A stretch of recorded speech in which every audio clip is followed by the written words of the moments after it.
The outer gods are absolute entities that have created many universes since ancient times. The supreme beings repeatedly create universes while pursuing eternal life and living within them. In the process, various substances, souls, and laws are born. In this endless cycle, the supreme beings feel a constant sense of boredom. To relieve their boredom, they think of ways to entertain themselves. That way is to watch their creations fight each other. For the supreme beings, the destruction caused by the wars between their creations seems interesting. Even though it means that many of their creations must fight in endless wars. Their creations will die and be reborn repeatedly. It is a necessary event to relieve the boredom of the supreme beings. While all this was happening, something else occurred. A supreme being who had been observing the endless war was killed by his own creation in a gruesome manner. The supreme being was stabbed with a spear that pierced his entire body. The figure known as the supreme being died helplessly on his throne. When the supreme beings from other dimensions learned of this, they all gathered in one place to observe the world that had lost its master. The death of a fellow supreme being. The fact that he was killed by his own creation. The supreme beings did not care about this. They did not think it could happen to them. It was impossible for them. However, they all had the same thought. The first to claim the power that had no master would become its master. This was the beginning of Sung Suho's battle against the invasion of Itarim from another dimension. Korea is currently in a state of relative peace. Life goes on as normal. On a sunny day at a private school in Korea, Sung Suho, the son of Sung Jinwoo, lives a normal and peaceful life like any other person. He has even been accepted into the Korea University of Arts. His friends who hear this cannot believe what Suho is saying. How could someone as old-fashioned as Suho get into art university? On the other hand, his friends have to retake the entrance exam next year. Suho laughs out loud in front of his friends. From behind, he hears someone congratulating him. It is the person who always argues with Suho. His name was Lee Yuncheol, but Suho always mistakenly called him Kim Songkyeol. They always argued in class, and Yuncheol was the one who always bothered Suho and started trouble. The other classmates were surprised by Yuncheol's attitude towards Suho.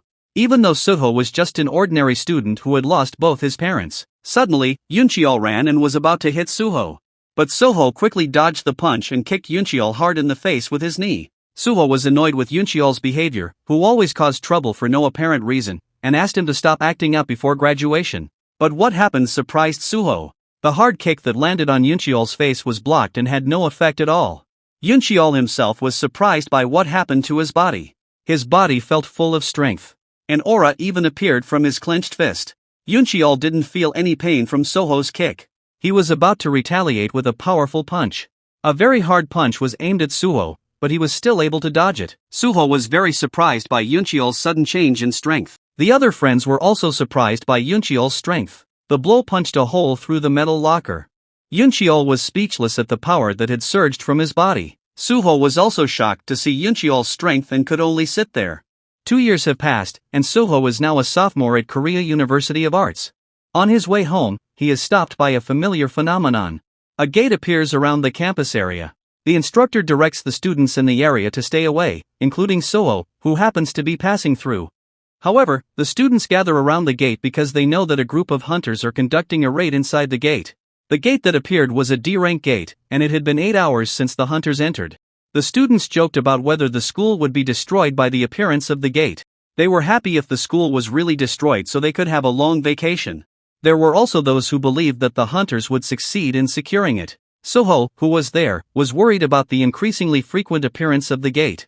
3 years ago, gates began to appear in the world, causing it to undergo major changes. These gates were entrances to dungeons. After a certain amount of time had passed, the monsters inside the dungeons would come out to kill humans. However, humans also underwent changes, as if to fight back against what was happening. People with special abilities who could use mana began to appear. The awakened began to appear. With the world changing so rapidly, people thought the chaos would continue for a long time.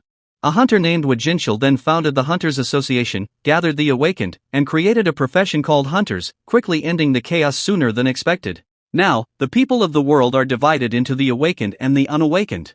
There are people in the world who can only get rewards by crawling like ants, but there are also those who can get them easily just by taking them. In that situation, the ants immediately realized their limitations. No matter how hard the unawakened work, they will never be able to catch up with the awakened, even with an E rank. If the hunters cannot close the gate, the world will be destroyed. In other words, without the awakened, the unawakened cannot survive. However, the awakened can survive without the unawakened. That is why everyone is grateful to the hunters. That is why unawakened people like me can live in peace. However, on the other hand, a sense of unease also fills Suho's heart. He begins to wonder if he has become too accustomed to not being able to get what he wants. Suho remembered that he had lost both his parents. He had to survive by relying on others. His mother always said that he grew up to resemble his father. He wondered how his father would have gotten out of the helpless situation he was experiencing. His reverie was interrupted when someone called his name. It was his art teacher calling Suho.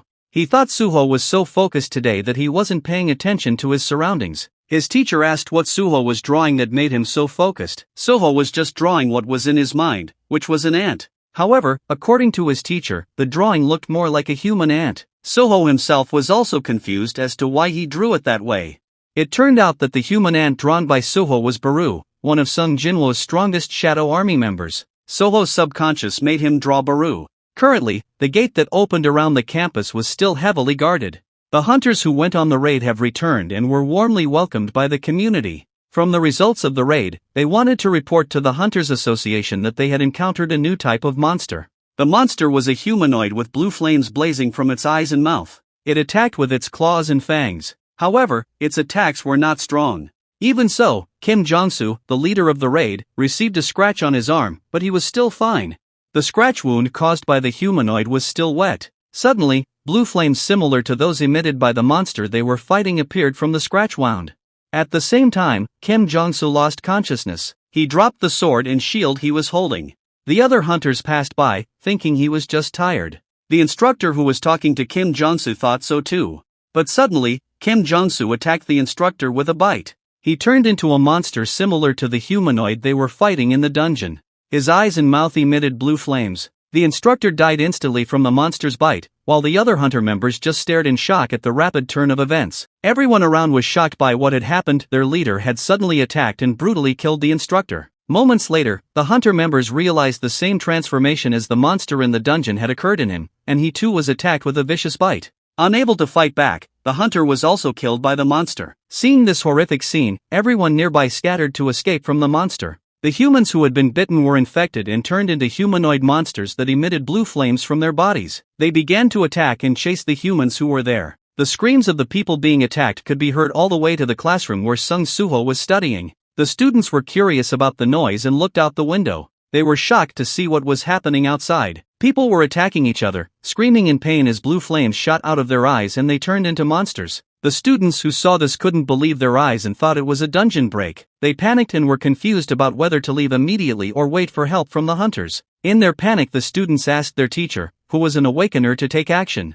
But the teacher refused because he was only an E-rank awakener. While they were arguing, something caught Suho's attention. He saw a humanoid monster standing on top of the building across from the school. Then the monster crouched down as if getting ready for something. Suddenly, from the building across the street, the monster jumped towards where Suho was standing. Suho shouted to the others to run away immediately. Because it happened too quickly, they couldn't respond. The monster sped forward and smashed the school windows. Suho ducked to avoid it, but one of his friends was hit by the monster. After landing, the monster became even more enraged and emitted an even larger blue flame. Seeing the terrifying monster made the students terrified. As the monster attacked one of the students, they all ran as fast as they could to leave the classroom, including Suho. While running, Suho saw one of his friends fall down and unable to stand up because she was so scared. She asked Suho for help, but Suho was helpless and closed his eyes. Suho continued to run away from his friend, saying he would call the hunter here immediately.